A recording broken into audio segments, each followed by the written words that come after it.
Por que é uma farsa? Porque o secretário da Fazenda veio na Assembleia Legislativa e disse que o objetivo central da reforma da Previdência é economizar em 10 anos 32 bilhões de reais. Eu quero até mostrar aqui os gráficos, os números, né? Suposta economia com a reforma, 32 milhões em 10 anos, aproximadamente 3 bilhões por ano de economia. Esse é o objetivo oficial apresentado pelo secretário da Fazenda, Henrique Meirelles, que foi, inclusive, ministro do Temer, ministro da Economia, e tentou aprovar a reforma da Previdência que nós derrotamos no governo Temer.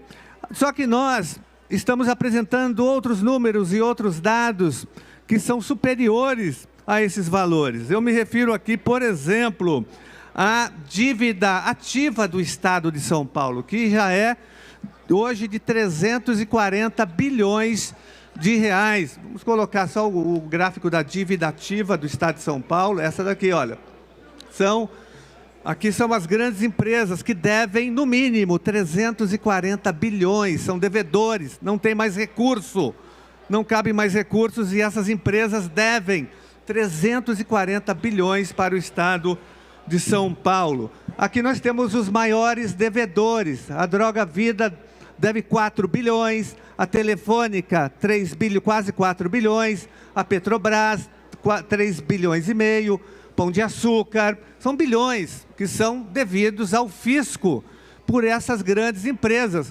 E elas não são cobradas, o Estado faz corpo mole e não cobra dessas empresas, mas vem cobrar dos servidores públicos. E por que o governo não cobra das empresas o pagamento? Só o pagamento aqui da Droga Vida já daria a economia solicitada pelo Henrique Meirelles, de 3 bilhões por ano, porque muitas dessas empresas foram financiadoras de campanhas eleitorais, de governadores do PSDB, de deputados estaduais, federais, de senadores e de partidos políticos. Por isso que eles não cobram essa dívida como deveriam cobrar, não criam as condições para a cobrança. E fora a sonegação fiscal, que é altíssima no Estado de São Paulo e não é combatida, porque o governo mantém a Secretaria da Fazenda sucateada, degradada e sem investimento, sobretudo nos seus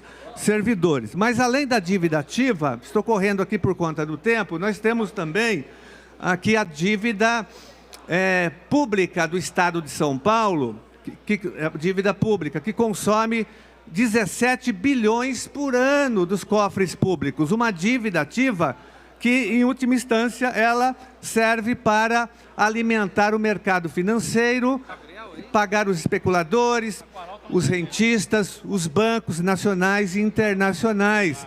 Nunca houve uma auditoria dessa dívida aqui no Estado de São Paulo.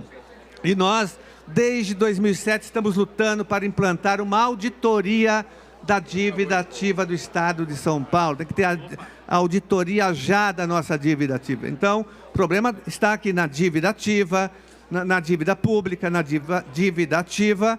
E mais ainda, nós temos a criminosa e perversa política de desoneração fiscal que transfere para as empresas privadas, para os grandes empresários e para algumas daquelas empresas que eu citei aqui. É o outro quadro da desoneração fiscal, não, ainda um outro da desoneração fiscal, esse daqui, né? A desoneração fiscal são os descontos, os benefícios que os empresários, as grandes empresas têm, né, do governo estadual.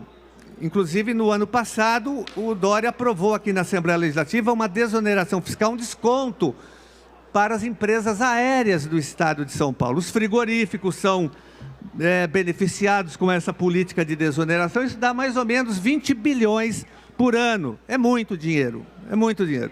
Então, eu citei aqui só 3 dívidas. Então, a política de desoneração, 20 bilhões para os empresários, dívida ativa, 340 bilhões que não são cobrados com veemência pelo governo estadual, a dívida pública, 17 bilhões. E o governo vem falar aqui de 32 bilhões, de 3 bilhões por ano, né? É um ato de covardia, de crueldade, o governo não cobrar essas empresas e atacar e confiscar salários dos servidores.